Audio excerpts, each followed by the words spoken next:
রাজধানীর হাতিরঝিলে অনুষ্ঠিত হলো Joy Bangla marathon. Bangladesh police athletics ও সাইক্লিং ক্লাবের আয়োজনে অংশ নেন প্রায় ৩,৫০০ প্রতিযোগী। ৩ ঘন্টা ৪০ মিনিটে পাড়ি দেন ২২ কিলোমিটার পথ।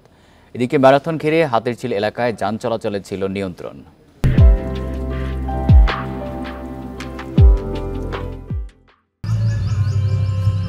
জয় বাংলা বলে আগে বাড়ো প্রতিপাদ্যে ঢাকায় অনুষ্ঠিত হলো Joy Bangla marathon.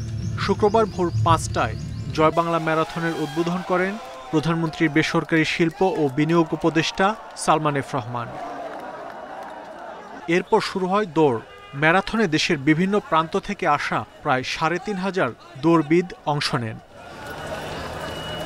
Half marathon প্রতিযোগিতায় রাখা হয় ৪টি ক্যাটাগরি। প্রতিযোগীদের ৩ ঘন্টা ৪০ মিনিটের মধ্যে প্রায় ২২ কিলোমিটার পথ পাড়ি দিতে হয়। হাতিরঝিলের মেরুলবাড্ডা পয়েন্ট থেকে শুরু হয় প্রতিযোগিতা। এ সময় আয়োজকদের ধন্যবাদ জানান প্রধানমন্ত্রীর বেসরকারি শিল্প ও বিনিয়োগ উপদেষ্টা সালমান এফ রহমান। ৭ই জুন ঐতিহাসিক ৬ দফা দিবস। আজকে আমরা এই উপলক্ষে আপনারা আজকে ম্যারাথন আয়োজন করেছেন, তার জন্য ধন্যবাদ।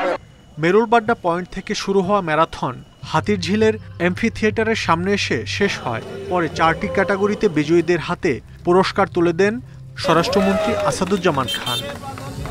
আজকে ম্যারাথনের মাধ্যমে পুলিশ দেখিয়ে দিলেন যে পুলিশ সবই পারে।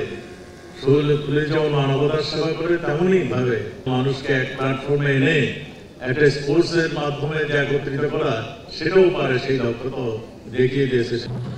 ম্যারাথন উপলক্ষে পুরো এলাকায় জোরদার করা হয় নিরাপত্তা, বন্ধ রাখা হয় যান চলাচল। মাহমুদ শরীফ, ইন্ডিপেন্ডেন্ট নিউজ, ঢাকা।